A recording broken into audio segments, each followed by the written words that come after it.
Welcome back to another inspiring episode of Rise Tayo, where we share stories of faith, resilience, redemption, and revival, highlighting how Filipinos all around the world are rising in faith and purpose. Today's episode is one that will move your heart and strengthen your faith. I'm so honored to be joined by Pastor Aris. He is a man whose life story is powerful testimony of God's transforming grace. He once lived in an LGBTQ lifestyle, but one encounter with Jesus changed everything. From broken identity to bold faith, from confusion to calling, God has completely rewritten his story. Just this week, right now, actually, as we speak, Pastor Aris is in Cebu City preaching in the streets after the city was struck by a 6.9 magnitude earthquake, a true demonstration of faith in action. Pastor, welcome to Rise Tayo. I'm so honored to have you here today. How are you po? Hello po. Good morning, good afternoon, good evening. Good Kung saan morning in Cebu. Yes, good morning. Good morning, Pastor Aris. Maraming salamat for your obedience for being here. Salamat. So currently you're in Cebu, right? yes po, How nandito long po have you kami been there? A week? a week. A week. Yes. Then Wow. nag-extend po kami because meron pa pong purpose si Lord. Amen. Amen. Thank But you. originally, where do you live po? In is it Manila? Yes, in Manila, in Bagong Silang, Caloocan po. Bagong Silang. Nandun din po yung church namin. Okay. What's the name of your church? New Creation Spirit-Filled Church Worldwide. Amen. Wow. I love it. New creation, spirit-filled creation worldwide. Church Wow. Worldwide. Wow. When did you start your church, Pastor Aris? Um, Last year, yeah, in October. But I ordained as a pastor by April 2025 this year. Oh my goodness. So, wow, very recent. Pioneering. Pioneering, praise the Lord. But Yes. I've seen your fire for God, Pastor Aris. You're truly anointed by the Holy Spirit to Wow. really Thank go you, Jesus. boldly for your faith to really to spread the gospel of Jesus po, 'di ba? So, pero before we talked about your ministry, if that's okay, can you tell us a little bit about your childhood, where you grew up, and what was life like growing up in the Philippines? Okay, growing up, I came up I came from a broken family, and our dad left us. Mm, So I have a hatred for him. So mm, sobra talaga yung galit ko sa kanya. mm, Kasi when I was 6 years old, dun iniwan niya po kami. mm, Marami akong medal, marami akong I feel love sa kanila kasi nandoon. Pero hmm, nakita ko na si Papa, binubugbog niya si Mama. hmm, Mm. Tapos, but nakita ko yung umiiyak ako. But at the same time, feeling ko na hindi kami niya iiwan kasi lagi niya akong niyayakap kasi hmm, he's so proud of me na marami akong medal. Pero after all, iiwan niya lang din kami. hmm. Then, ano ako, 6 years old, then mga 9 years old, iniwan naman din kami ni mama kasi mag-iibang bansa siya. Oh, okay. So, Nag-ibang bansa yung well, mother mo. Hmm, yes po, kasi wala rin kaming pera. Kasi mhm, dumating po sa point na nung iniwan kami ni Papa, is ang kinakain na lang namin is yung chichirya and hmm, mainit na kanin. hmm, Tapos, every time na kumakain kami nun, umiiyak kami ni ate. Tapos sinasabi namin na siguro kung hindi to ginawa ni Papa, hindi tayo iniwan ni Papa. Hindi natin mararanasan. mhm. But yun, nagkaroon kami ng hatred, anger sa papa namin. So, dalawa lang po Tapos, kayo? Dalawa? Dalawa lang kayo? apat, apat Apat? po Ay, kami. apat, Yan apat. po. Okay, so umalis yung papa mo tapos then later on, your mom went to saan po siya pumunta? yung mom mo? Sa Bahrain. Punta siya Sa ng Bahrain. Bahrain para to earn more money, right? To Yes. support the family. How old were you po when she left? I think 9 years old. Ah, Or 9 years old. Okay. yeah, Okay, medyo same nine po or 10 years tayo old, I think. medyo same tayo ng story, Pastor Aris, kasi I was 10 months old when my dad left for Saudi Arabia kasi nga 'di ba walang medyo mahirap ang buhay. I was born Mhm. in Mindanao in the Dipolog City. So, and then si mama naman siya yung nag-work sa hospitals as a midwife pero hindi pa din sapat, right? And eventually, yeah, eventually my parents went to the United States later on para mag-work. Tapos ako na yung nung naiwan din. Naiwan din ako, dalawa yung kapatid ko na babae. Ako din yung nag-take care sa kanila. So I can relate po sa story niyo. So Wow. so when your parents left, sino po yung nag-take care sa inyo ng magkakapatid? Yung lola ko po, Yu pero hindi pa hmm, rin namin naranasan yung love, both. hmm, Kasi sa family po kasi namin, both side and sa mother side po is para kaming ano ba, kami yung pinaka-least hmm, na hindi talaga na walang maibigay, hmm, walang pera, parang nakakaawa ba. hmm, So, yun po. Kaya hindi ko rin naramdaman kasi si mama, hindi naman napapadalhan si lola, like that. hmm, Sa kami lang po yung napapadalhan. Kaya parang hmm, feeling namin, nandun si lola pero parang hindi pa rin namin siya nararamdaman. hmm. So parang kayo kayo lang talaga, parang there was no support kumbaga. Yes, no support and even kaming magkakapatid, hindi naman kami ganun ka-close. Hmm, So, ang hinahanap lang talaga namin, kaya yung love. mga, yung hinahanap namin yung love. So, Hmm, iaan namin sa ibang bagay. Sa mm. mga kaibigan, Yeah. sa barkada ba, ganyan Mm. po. Right. So, lumaki po kayo wala yung parents niyo, nandun yung lola niyo, pero hindi pa din siya sapat, right? You still you're craving for love, right? Yes po. When you were growing up po, were you exposed to Jesus? Christian po ba yung family niyo or ano po yung ano sa bahay? Did you know about Jesus? Okay po. So, ano po ako, laki po ako sa Sagrado Katoliko. Mm. Same po tayo. Yan. Mhm. Apo. Then, ang daming yan, tribulto. Mm. So, wala pong Diyos sa buhay namin. Ang alam lang namin mag-pray kapag kakain, pero usually hindi naman talaga ako nagpe-pray. Mm. And yun, growing up, ganyan po talaga. Wala po kaming Diyos sa buhay namin. Kaya ano po ako, lumaki po ako na bastos. Hindi pala sagot po ako. Minumura ko yung nanay ko, yung Mm. lola ko, sinusuway ko, yung mga kapatid ko, binubugbog ko. Tapos, yan, yung ate ko, lagi ko sinasagot yung kuya ko, grabe ba? Hindi, Mm. talagang ano po, ma- I'm stubborn, tsaka parang feeling ko talaga na ano po ako, isa ako sa mga black sheep. Hmm, hmm. Okey, kasi po 'di ba parang you grow up without guidance with the family, Yes, walang love, walang support and guidance. walang black. So you said po before na, you were craving for that love, right? You're craving for attention and love and Yes, encouragement and support na feeling mo you will find with other people, right?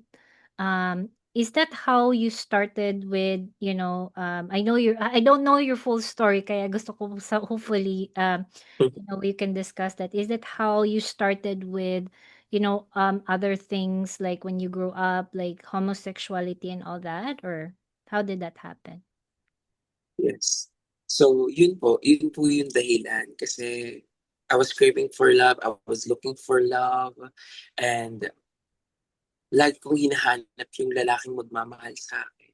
Mm, Like, yung father ko, hindi ko naranasan, hindi ko man mm, lang naranasan na masabihan ng anak, hmm, and tapos, yun, hinanap ko yun sa maraming bagay. Nung nag-umpisa ako sa high school, dahil mm, walang nagtuturo sa akin, walang guidance. So, hinanap ko yung sarili ko na baka dito ako sasaya. hmm. No? Walang Mm. nagsabi na tama 'to, mali 'to, ito yung dapat gawin mo, wala. So, sarili ko po yung naging Diyos ko. Hmm. And Hmm. then, nakasama ko yung mga barkada ko, yung kaibigan ko na nag-influence sa akin to join pageants, yun Mhm. po. And then, I ba na naano ko po ba, nakita ko po yung or yung manager ko. So may manager po ako or nanay-nanayan na tumulong sa akin in pageantry. Lahat Mhm. po yan, nag-take ng pills, hormones, Hmm. nasabi, gusto mo ba maging maganda? Gusto mo bang maging ganito? Hmm. No? Na ito yung gawin mo para di ka magbabayad ng lalaki, magiging masaya ka dito, ganyan po yung sinabi sa akin. So Hmm. basta Wow. wala kang tinatapakang tao, tama lahat ng ginagawa mo. Mm. So, dun po na nag-open yung eyes ko ba, nag-open yung ano ko, yung conscious ba. Mhm. Mm. Tapos, that time, nanalo ko ng pageant, dun ako nag-start inom, Hmm. nag-open na din sa akin yung panlalalaki. Mhm. Yan, mas lalong lumala nung college. Grabe, lahat yan hinanap ko. Inom, bisyo, lalaki, barkada, every night nasa bar ako. Hmm. Tapos pag uuwi ako laging after all, parang kahit may pera ako, Mhm. hindi pa rin ako satisfied. I'm Hmm. not satisfied sa ginagawa ko. Na kahit parang feeling ng tao masaya ako. Mhm. Ganun yung mga ba nagpapanggap po ako. Para akong clown or Mhm. para ba akong naka ano ba, Parang meron nakamaskara kumbaga. nakamaskara Yeah. na akala ng tao I'm very strong or Hmm. ano ba ako malakas pero hindi. Mm. So deep down inside po you even though na you're showing that outside, you're having fun in the club or drinking and whatever, but deep down inside you know na you're not happy, walang joy, right? Well, it's empty. Is that correct po, Pastor Aris? So it was Yeah. empty. Um So when you were in that lifestyle po, right? In that time, how long did that last? Kumbaga, that whole lifestyle with just being in rebellion from the Lord, like parang you were in rebellion. Actually, it's 15 years I was living my life for I was living as a homosexual for 15 15 years. years. Wow, Yes, that's a long 15 years. time. Wow, that's wow. Okay, so you were living in that lifestyle, did you know in a way na was it wrong or hindi mo alam na it was wrong? Hindi ko po alam. Ang alam Mm. basta ayun po ang kasinungalingan ng kaaway o kasinungalingan ng mundo na kapag wala kang tinatapakang tao, Mm. tama po ang tinatahak mo, Mhm. tama po ang ginagawa. Right, Yun. right. And of course, I mean, I think it's everywhere po, 'di ba, Pastor Aris, na parang it's very open and accepted and even Yeah, celebrated, right? Especially in the totoo po. Philippines na, you see all these movie stars, yung mga sa TV and all that Hmm, na parang, oh, that's okay pala, it's permitted, right? hmm. Pero we know in the Bible hindi yung gano'n yung sinasabi. So I really wanna transition now. I'm so excited kasi from darkness to light po, 'di ba? Kasi nakikita ko Amen. sobrang happy ka na, like, the joy of the Lord Yeah. is our strength, and that's in you po, Pastor Aris. Amen. So share with us, tell us that moment that you encountered Jesus. Wow. So, nung nasa college ako, may napanood lang ako na isang isang video about a woman went to hell. At Hmm. natakot po ako that time. Sabi ko, ayoko nang mag-take ng hormones, natatakot na ako. Parang, kumbaga nagkaroon ako ng conviction na lahat ng ginagawa ko ay kasalanan. Hmm. Then, but after that, hindi pa rin ako nagtuloy-tuloy pa din ako sa kasalanan. But every night, natatakot ako. Pag natulog ako, baka mapunta ako sa impyerno. So, every night yun. Hmm. Tapos, I think it was 2015. na ganun po yung nangyayari sa akin. Tapos ayun nga po sabi ko na marami na naranasan ko lahat, lalaki, pera, barkada, lahat po yan, name it. But after all, pupunta ako sa kwarto ko, iiyak ako. Hmm. Sasabihin ko, ganito lang ba yung purpose ng buhay ko? Ito lang ba, Lord? Ganito mo lang ba ako ginawa? Ba't walang nagmamahal sa akin? Then, ginamit yun ng Lord para makilala ko siya. Yung ate ko na hindi pa Christian, nag-try lang din siya mag-church. Tapos, in-invite niya ako. And siya, hindi na nagpatuloy, pero ako nagpatuloy ako. For almost 2 years, I was transgender that time. Hmm. Nakapambabae ako. Pero wala sa akin. Walang nag-i-insult or walang Mhm. nagpe-persecute ba sa akin. Mhm. They accepted me. And then, hindi nila ako ginudge, but until such time na si Lord lang nagsabi sa akin na, na mali itong ginagawa. Hmm. Then, there, may event doon na Encounter God Retreat, Okay. and I surrender my life to God. So nakita ko yung presensya ng Lord, naranasan ko yung presensya ng Panginoong Yesus. Sobra yun. Wow. So I was baptized by the Holy Spirit, and I Amen. realized Hmm. how sinner I am. Sobra akong makasalanan, sobra yung mga ginagawa ko. That time, na-realize ko at pinakita sa akin ni Holy Spirit na yung about the cross. Yung cross na nagbago sa akin. Ang nangyari nung nakita ko, kala ko dati, ano lang siya, rebulto ba? Mm. Yung cross, naranasan ko yung meaning, nalaman ko yung meaning niya, na kaya pala namatay ang Panginoong Yesus dahil sa akin. Namatay ang Panginoong Yesus kasi dahil makasalanan ako, ang dami kong ginagawang kasalanan. Yung cross na yun, yung nagsabi sa akin na kahit gaano karumi ka makasalanan, minahal niya ako. Nakita ko na paano ko dinuroan ng Diyos. Ay, what I mean is, paano dinuroan ng Panginoong Jesus, Mhm. binugbog, sinaktan, no? Binayaran lahat. Then I was crying that time na, Lord, forgive me. Na lahat ng mga kasalanan ko, patawarin mo ko, Lord. I don't deserve your love, but you love me. Then, yung I was raising my head. Hmm. Then, I saw a vision na may yumakap sa akin, no? Niyakap ako ng presensya ng Diyos. Niyakap niya ako. Nakita ko siya na naka-white robe, mahaba yung buhok. Tapos niyakap niya ako ng sobrang higpit. Nandito yung ulo niya sa akin. Nandito yung ulo niya. Tapos niyayakap niya ako. Yung yakap na yun, hindi ko pa yung naranasan sa magulang ko, sa mga kaibigan ko, sa mga barkada, sa alak, sa lalaki. Hindi ko yun naranasan. And yung pagyakap niya na sa akin, habang niyayakap ako ng Panginoong Yesus, pinapagaling niya ako sa lahat ng sakit Amen. na naranasan ko simula pa ng bata ako. Yung galit ko sa tatay ko, yung galit ko sa mama ko, lahat pinapagaling niya. Then, I decided na magpatawad. Then, Mhm. dun gumako yung pakiramdam ko. I was delivered. Amen. And then, I saw a vision again na nakaupo yung Father God sa throne.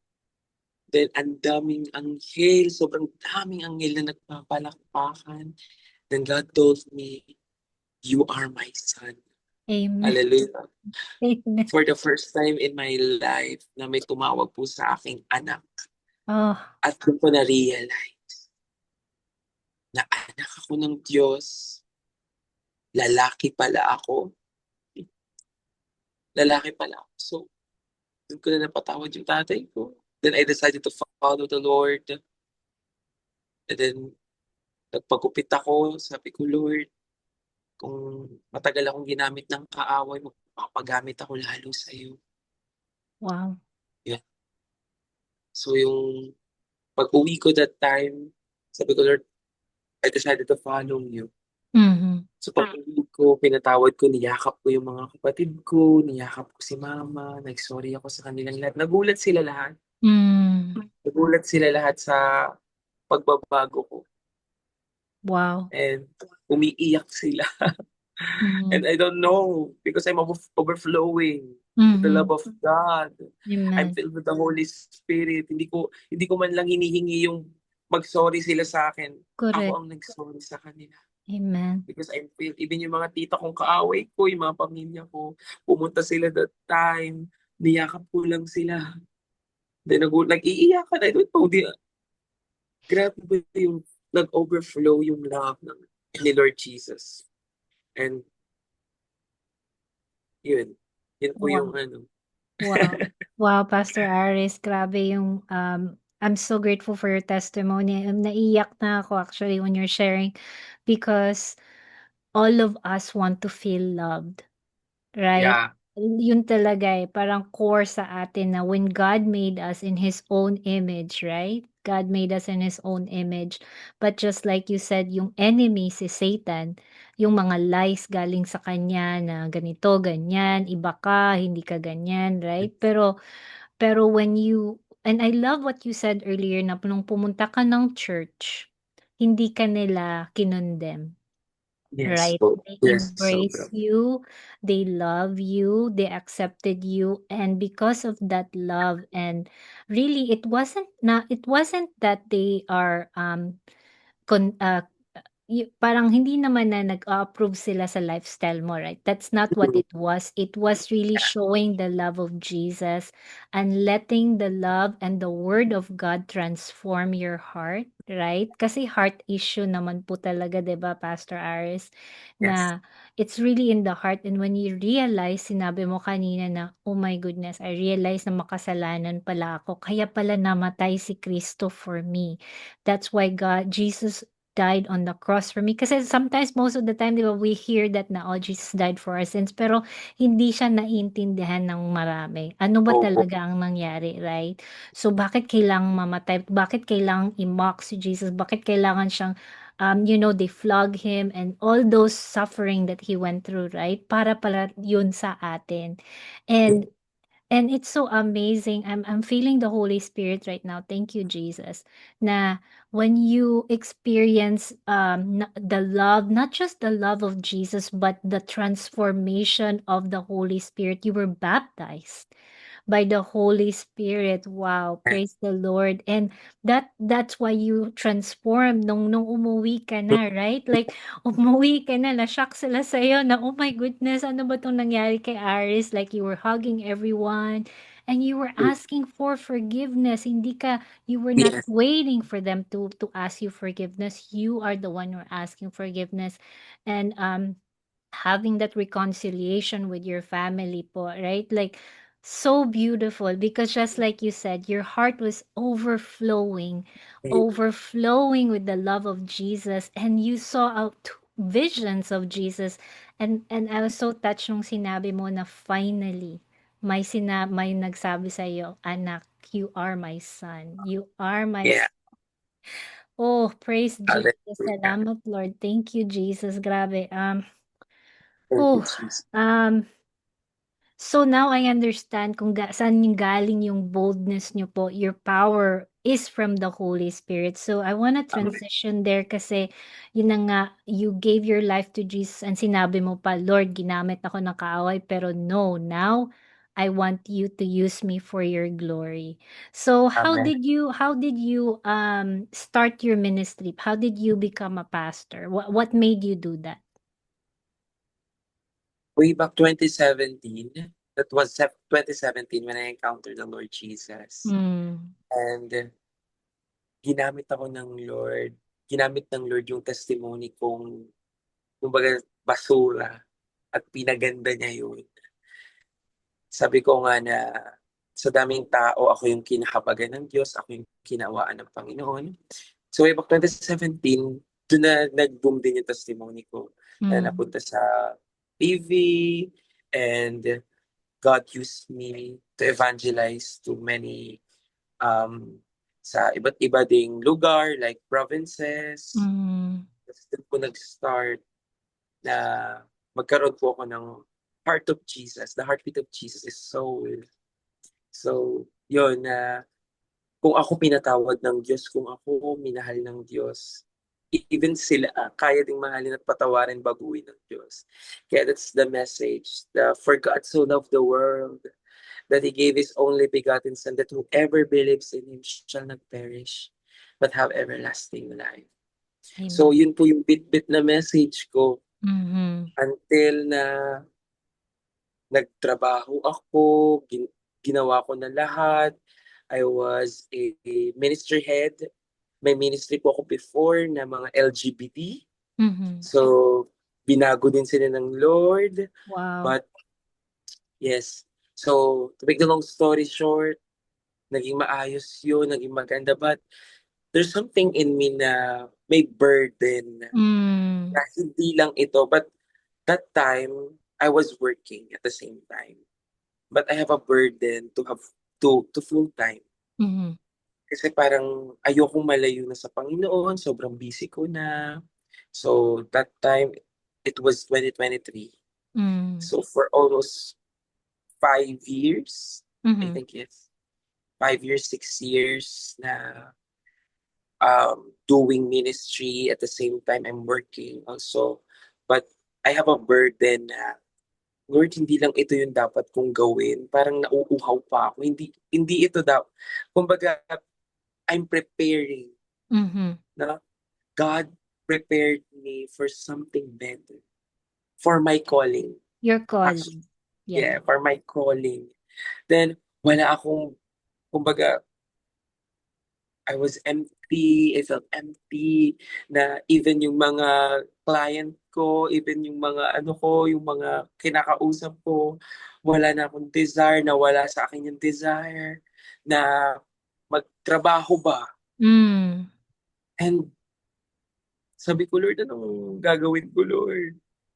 So, binigyan ako ng confirmation ng Lord through His Word na mag full-time, na Mhm. magpastor. Hmm. Then, hindi ko inakala or akalain na yung katulad ko ba, yung katulad ko na gagamitin ng Diyos. Sino ba ako para maging pastor?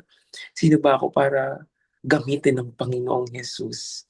And basura lang naman yung buhay ko dati, pero totoong Panginoong Jesus, totoo na kaya niyang pagandahin yung mga walang kwenta sa atin. And if anyone is in Christ, he's a new creation. Oh my The goodness. old is I was just flipping through my Bible because I wanted to say that pero sinabi mo na po, Pastor Aris. Yes, yes, continue. Sorry. yeah. I just was opening my Bible.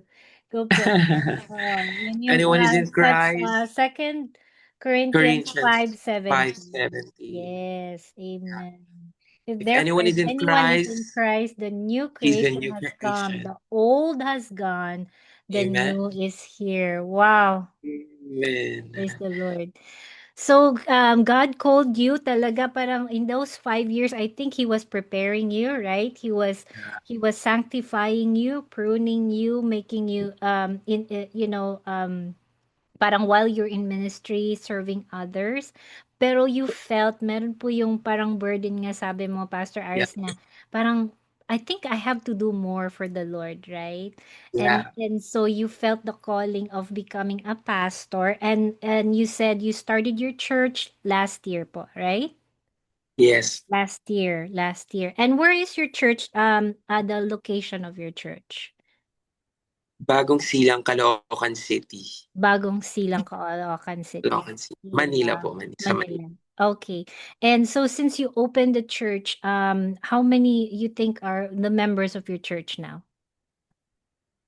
Pioneering pa lang po kami. So, Mm. pinapadami pa lang ng Lord, but 15 pa lang po kami. Wow, but you know what? Hindi naman talaga siya sa number, right, Mm, Pastor Aris? yes It's po. the quality of your disciples. Amen. Amen. So, kasi kung unfortunately merong mga simbahan na sobrang daming tao pero hindi Mm, spirit-filled. Kaya yes. I love the name of your church na Spirit-filled, Holy Spirit-filled. Praise the Lord. So, I'm so excited for you, Pastor Aris. And now, grabe yung kumbaga yung faith mo, right? Kasi 'di ba sabi in the Bible, faith without works is dead. Kasi Mm. sometimes, right, parang, oh, I believe in God, believe in Jesus, pero unfortunately their lifestyle is not showing that. So, Mm. but you are showing people na, because I love Jesus so much, right? Because we love Jesus, we want to serve him. And now you're in Cebu. What was your mission? What was your mission that you went to Cebu this week? So pumunta po ako dito sa Cebu kasi I was testifying. Then nung time sa isang event na worship as one, so Mm. pinag-testify ako about my testimony. Mhm. So, and mag-street preaching po kami. So, Mm. yun po ang aking pagkatawag din. Isa po sa mga ginagawa ko sa Panginoon na nag-street preaching po kami kung saan kami dali ng Lord, kahit man sa kahit nagta-travel kami, kahit na saan kami dinadala ng Lord, nag-street preaching kami. We share the love of God, we share the word of God. So, ngayon, dapat 1 week lang kami dito. Mm. 1 week lang ba kami dito, pero may ibang plano ang Diyos kasi dapat pauwi na kami ng Friday. But Mm. sabi ng Lord, may papagawa pa siya. Kasi kung nakita niyo po yung video ko last Mhm. time na Yeah. sa Plaza ba, Mhm. ah, grabe yung revival and Wow. maraming tumanggap sa Panginoon, marami pa siyang pinapagawa, din kahapon lahat, ang dami niyang pinapagawa kasi meron pa pala. Mhm. So, nag-extend po kami for 1 week again. Wow, praise 1 week. God. Kasi Mm. mag-street preaching pa po kami and excited lang ako kasi ang Panginoon po kasi na kailangan lang niya ng vessel. Amen. Kailangan niya lang ng vessel. Hindi siya umahanap ng sikat, hindi siya umahanap Mhm. ng magaling, matalino, hindi po. Ang hinahanap niya is willing vessel, Amen. available vessel na gagamitin niya to proclaim His word, no? Na maranasan ng mga tao. Kasi hindi naman darating dito ang Panginoong Jesus in a way na tao ulit. Mhm. No, tayo yung gagamitin niya as a vessel na maranasan ng mga tao yung pag-ibig. And tayo yun.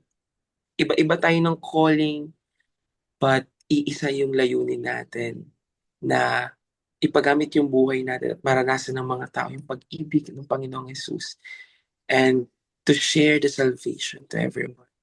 Amen. Yan Amen. po. I love you said that we are willing, right po, Pastor Aris, willing, available vessels. Available. Kasi sinasabi ko to palagi actually, sabi ko na God wants your availability, not your Amen. ability, right? Wow. Yeah. Amen. He wants your availability, not your ability. Kasi like me, I work at home, andito lang talaga ako sa bahay. Pero Mm. one day sabi ko, Lord, here I am, send me. Wow. Right in Isaiah, na sabi ni Lord, whom shall I send? Oh, we all have a role in the body of Christ. Kasi 'di ba po, Pastor Aris, we are a body of Christ. Iba-iba yung role natin, pero isa yung master natin, isa yung boss Yes. natin, si Amen. Jesus.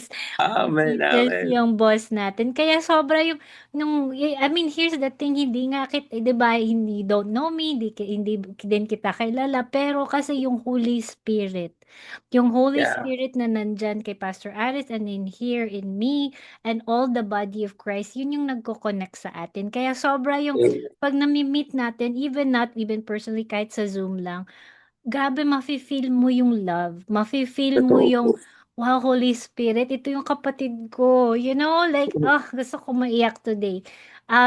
But grabe, I'm so, so grateful na nandiyan ka din, especially nag-earthquake, 'di ba, Pastor Ari? Mm. In your opinion po, especially now, 'di ba nakikita natin sa video now, bago lang nag-earthquake sa Davao kanina, right? Or kahapon diyan. Grabe dun yung earthquake sa Davao and earthquakes I don't think it's stopping, parang marami pang aftershocks, right? What do you think, ano yung kailangan marinig ng mga tao ngayon now that marami ng calamities, earthquakes, pestilence, ano yung kailangan nilang malaman from the Lord? You need to repent. Amen.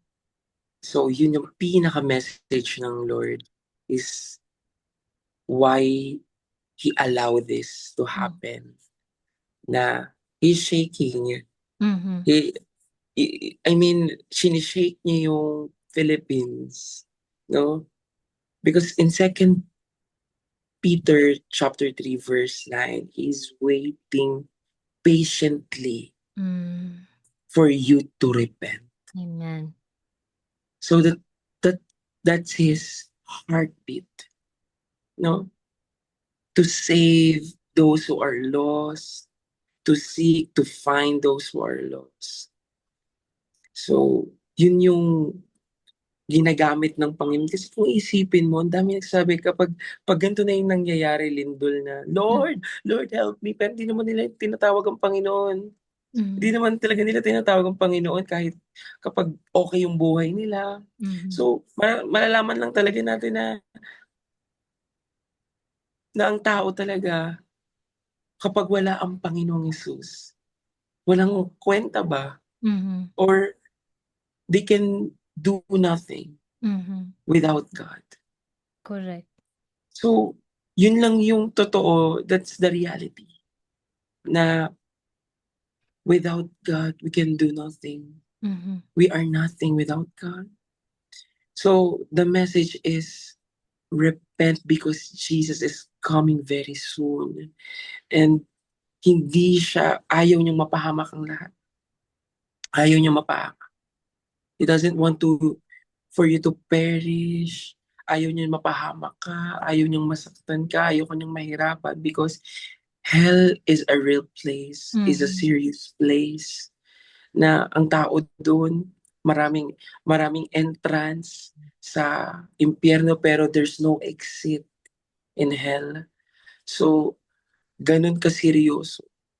Ganun siya, ayaw niyang masaktan, ayaw niyang mahirapan. Pero God given us a life or a gift. Ang regalo po ay hindi hindi binabayaran, but ito'y tinatanggap lang. But sabi doon, for God so loved the world that He gave His only begotten Son, that whoever believes in Him shall not perish but have everlasting life. So, meron pong regalo na ino-offer ang Panginoong Jesus. So, it is your decision kung tatanggapin mo yun. But today, kung napapanood mo to, it's not an accident. So receive His love, receive this gift of salvation because Jesus loves you so much. Yan Amen. po. Amen. So, sinabi niyo po kanina repent. Mm. Anong ibig sabihin ng repentance, Pastor Ares?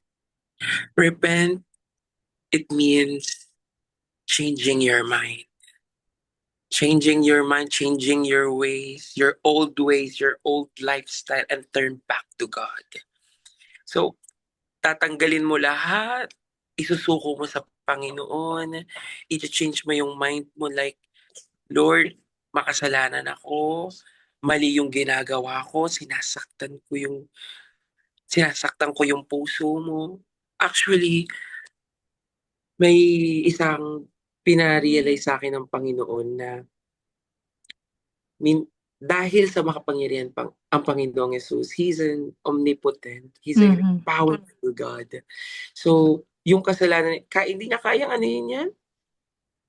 Sobrang powerful ni Lord. So, Mhm. hindi siya kayang, hindi siya kayang saktan ni Satan. Mhm. Hindi siya kayang i-touch ni Satan, even yung emotion ni Lord.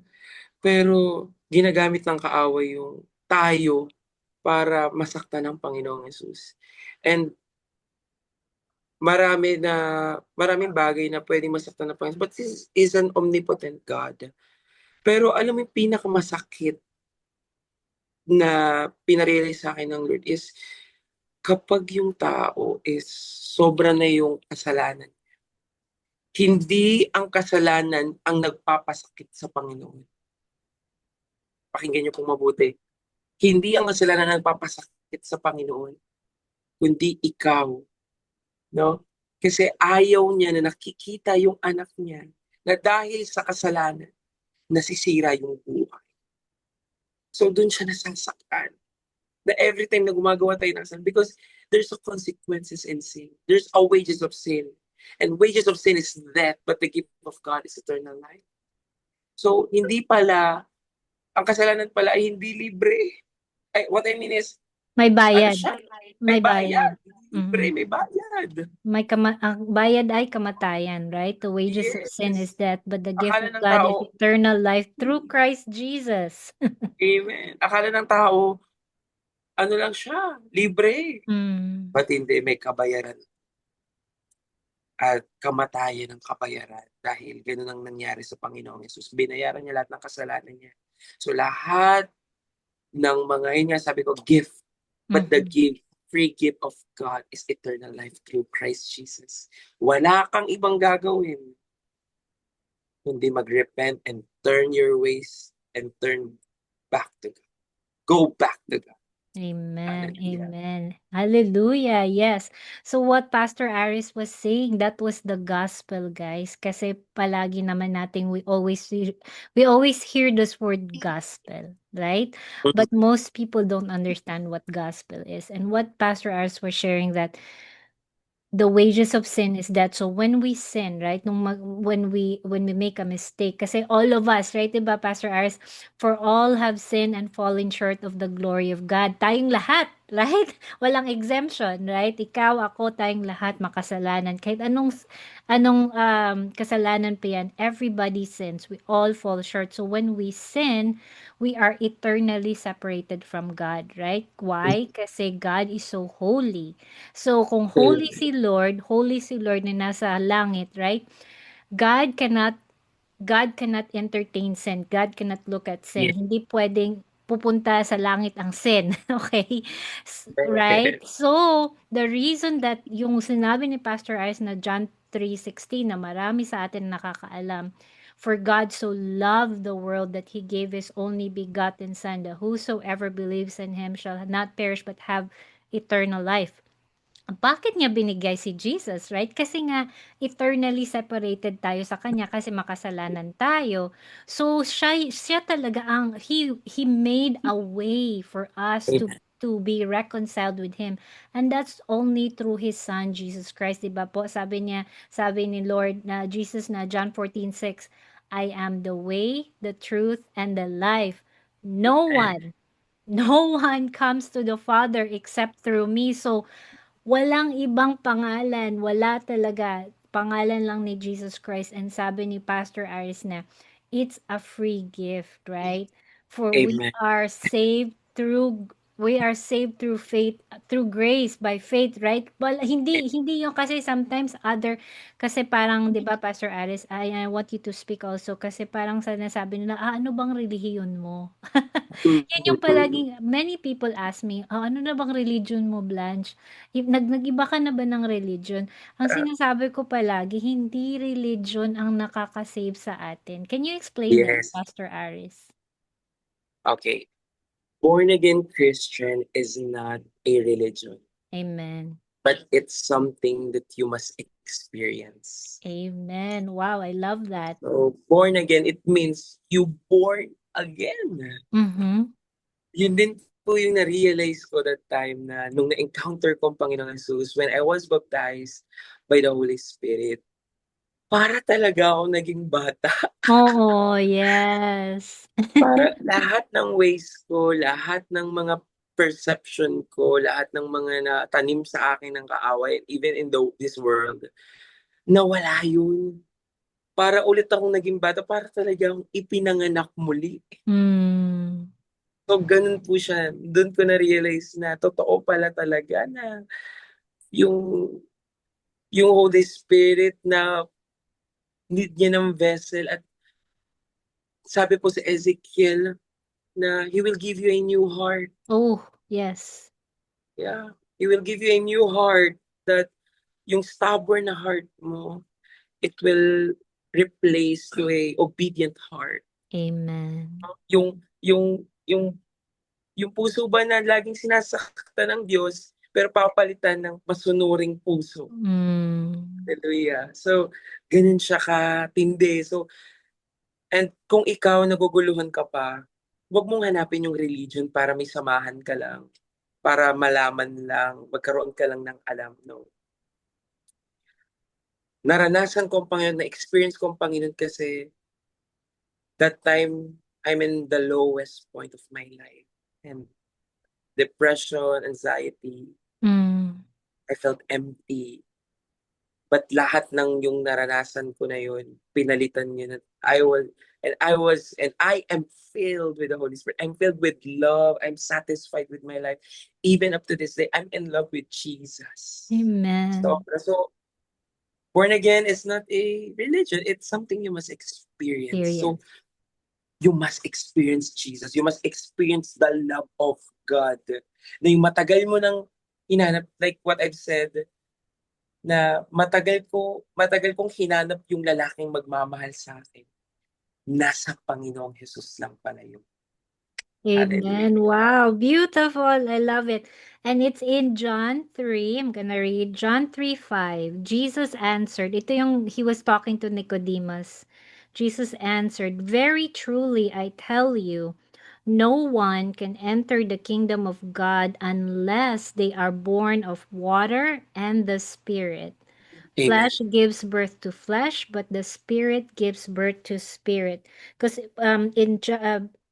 no, verse 3 it says, "Very truly I tell you, no one can see the kingdom of God Kingdom of unless God. they are born Born again. again." That's where Yes. it comes from, yung sinasabi nila, born again. Born again, sabi nga ni Pastor Aris, di ba parang siyang naging bata, right? Like, because, di ba, the old Blanche, the old Aris died, right? 'Di ba, Pastor Aris? Amen. The old Yes. the old our old self died Amen. when we're baptized, right? Parang 'di ba, when you're baptized in the water, 'di ba? When you go down, your old Mm. self died in the water. When you come up, Yes. like Jesus, you are resurrected. Now you have a new body Amen. and spirit filled with the Holy Spirit. And it's so amazing sinasabi ni Pastor Ash na now he's filled with joy, with peace, with contentment. Yun yung fruits of the Holy Spirit. We can talk more about that pero ang importante also, and I know Pastor Alice would agree na dapat nagbabasa tayo ng Bible. Kasi lahat ng Mm. sinasabi namin ni Pastor Aris, hindi naman namin opinion yun. Hindi siya opinion. Galing siya sa Bible. It's the Word of God. Diba po? Sabi Amen. Amen. yung Amen. the Bible is God-breathed, right? The Bible is Amen. God-breathed. Binigay sa atin. Imagine the God of the universe gave us his word. Grabe, no? He loves at that much na he gave us his word para meron tayong manual para and also, right, Pastor Aris, this is how we get to know Jesus, right? Amen. When we read about Jesus in the book, because even from the Old Testament to the New Testament, it's all about Jesus. Pero Amen. importante na basahin natin ang kabuuan ng Bible. Let's not pick and choose. 'Di ba? Kasi sometimes Amen. pick and choose tayo ng mga, mga cute Bible verses. Mm. Hindi yun sapat. Sorry guys. You have to really read the context to know the context. And most importantly is ask the Holy Spirit, pag nag-open ka ng Bible, Holy Spirit, please guide me to know your word. Para, di ba siya naman he's the spirit of truth po, di ba, Pastor Yeah. Aris? So, he's the one telling us kung ano yung truth of his word. So, Amen. before we go, I also wanted you, if you can speak to yung mga kababayan natin or for people who are still struggling with that lifestyle, like LGBTQ lifestyle, can you give them a word of encouragement? Jesus loves you and God is looking for you. God really loves you so much. Hinihintay ka lang niya sa pagbabalik niya. And if you're looking for love and cannot satisfied, the Lord offers that satisfaction. It can fill you more na katulad ng ginawa niya sa akin. Huwag mong hanapin sa ibang bagay yung hindi kayang ibigay ng pagmamahal na hinahanap mo. Only Jesus can bring you a satisfied life and a love, peace, a joy that surpasses all understanding na hindi mo maiintindihan. But katulad ng isang kinreate na bagay, Mhm. ang creator lang ang kayang mag-ayos nun. So, kung katulad ng isang bagay kapag nasira, pinupunta kung saan-saan. Pero kapag dinala niya ito sa pinaka nag-create sa kanya, mas madaling maayos at alam niya kung paano ayusin. So, kinreate tayo ng Panginoon, kaya alam niya kung ano yung mas makakabuti sa atin. So, I'm praying for you. Kung ikaw nakakarinig nito, if you are tired, hopeless, na feeling mo walang nagmamahal sa'yo, nagkakamali ka kasi may isang lalaki na naghihintay sa'yo. Hindi lang siya, hindi mo siya hinanap. Ikaw, siya ang naghanap sa'yo. Hindi mo siya, inihintay ka lang niya na bumalik. Inihintay ka lang, nandyan siya sa iyo. So, I'm praying na surrender your life to God and your life will never be the same again. Hindi mo pagsisisihan, walang tao na nag-alay ng kanyang buhay at pinagsisihan niya. Ibigay mo sa Panginoong Isus yung buhay mo and ipagamit mo. And you have a purpose. Hindi pa tapos ang Diyos sa'yo, kaya buhay ka pa. God bless you and Jesus loves you so much. Amen. Amen. Wow, Pastor Aris. So, last question, Pastor Aris. I wish I could talk to you for long, pero I know you have to, you have your other things to do today. What does freedom in Christ mean to you? Wow. Freedom in Christ. Hallelujah. Sobrang daming meaning niya. But if anyone who wants to follow the Lord, they must deny themselves and Wow. take up his cross and follow the Lord.